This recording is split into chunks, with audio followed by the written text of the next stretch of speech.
Welcome back जी। एक मतलब फिर मैं आप सबको खुशामदीद करता हूँ अपने यूट्यूब चैनल पर। Border Gavaskar trophy 5th test day 2 के बारे में आज हम बात करेंगे। आज अगर हम ओवरनाइट स्कोर देखें तो इंडिया जब ऑस्ट्रेलिया जब बैटिंग करनी तो 9 पर 1 आउट था।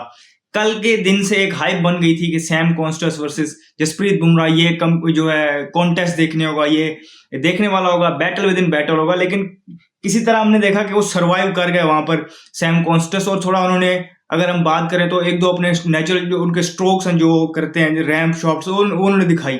लेकिन पहली ओपनिंग अगेंस्ट विकेट की अगर हम बात करें तो ओपनिंग दी इंडिया को जसप्रीत बुमराह ने। उन्होंने मार्नस लबुशेन को आउट किया।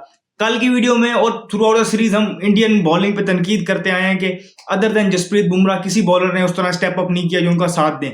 लेकिन पिछले टेस्ट मैच की सेकंड इनिंग्स में अगर हम देखें तो, बल्कि पिछला पूरा टेस्ट मैच देखें तो सिराज ने अच्छी बॉलिंग की और आज भी उन्होंने बड़ा इंपॉर्टेंट रोल अदा किया। स्पेशली जो उन्होंने ओवर किया वहां पर उन्होंने पहले तो सैम कॉन्स्टस को चलता किया, उसके बाद फिर ट्रेविस हेड जैसे खतरनाक बैटर को एक ही और उन्होंने आउट किया। तो यहाँ पर उन्होंने फुल बैकफुट पे कर दिया ऑस्ट्रेलिया को। वहां पर उठते हैं डेब्यूटेंट जो है वेबस्टर, वो आते हैं और वो एक मतलब इससे पहले अगर पर्सनली मुझसे पूछे तो मुझे नहीं पता था किस तरीके से बैटिंग करते हैं, लेकिन वो रिप्लेस कर रहे थे मिचेल मार्श को, जो पिछले हमने देखा है कि सीरीज में बैटिंग से कुछ कर नहीं पाए।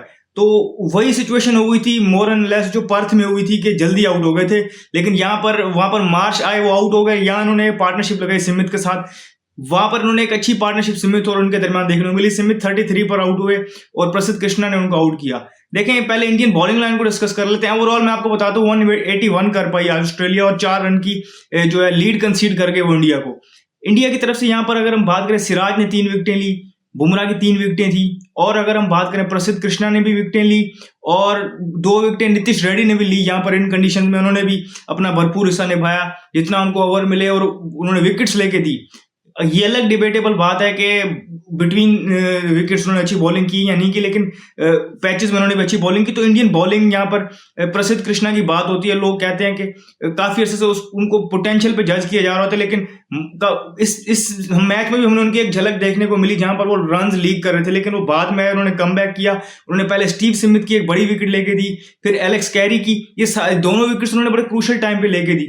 और फिर अगर हम नीतीश रेड्डी की बात करें तो उन्होंने टेल को जो है इसे कहते हैं कि आउट किया, और बड़ा इंपॉर्टेंट था क्योंकि देखा हमने इंडिया की जो है लास्ट 2 विकेट्स पे 37 रन बने थे, वो चीज उन्होंने रिपीट नहीं होने दी। तो कहीं ना कहीं ये बॉलिंग लाइन का बड़ा स्ट्रॉन्ग परफॉर्मेंस थी। स्पेशली सिराज की तारीफ बनती है क्योंकि लोग यहाँ पर उन पर बड़ी तनकीद कर रहे थे कि वो टेल एंडर्स को आउट करी जा रहे हैं कंटिन्यूसली, और टॉप ऑर्डर से वो विकेट नहीं ले पा रहे और रन लीक कर रहे हैं। लेकिन अभी towards the end of the series हमने देखा कि पिछले टेस्ट में भी, इस टेस्ट मैच में भी उन्होंने अपना भरपूर जो है स्पेल किया और बुमराह का साथ दिया है।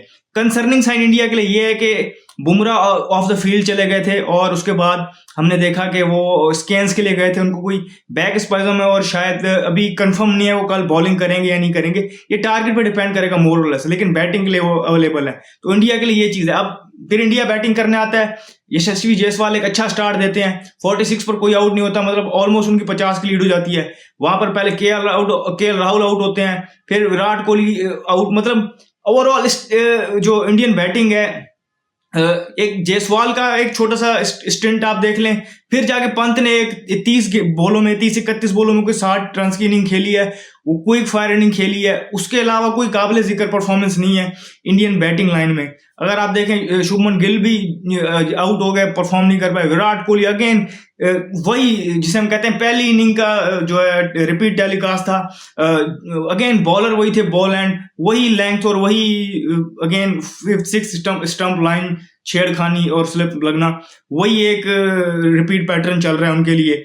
बैटिंग लाइन ने इंडिया की थ्रू आउट अगर हम बात करें, उनके भी एट द मोमेंट 140-146 आउट है और उनको 145 की लीड हासिल है। लेकिन लास्ट पेयर उनका बैटिंग जो मौजूद है, जो उन्होंने अपनी बैटिंग को डेप्थ दी हुई है, वाशिंगटन सुंदर और रविंद्र जडेजा उनके ऑलराउंडर है वहां पर मौजूद है। लेकिन जो अगर हम बात करें तो ये 2 स्टंट्स मैंने आपको बताया, एक तो जो टॉप ऑफ द इनिंग आया उसकी तरफ से जायसवाल की तरफ से, और फिर पंत की तरफ से। अगर वो ना होता तो इस टाइम इंडिया मजीद स्ट्रगल कर रही होती, क्योंकि रन्स बाकी तरफ से आए नहीं और वो बहुत स्लो थे। बॉलैंड की यहाँ तारीफ बनती है, उन्होंने 4 विकेटें ली हुई हैं, इस मैच में उनकी 8 विकेटें हो चुकी हैं, सीरीज में 19 विकेटें हो गई है उनकी।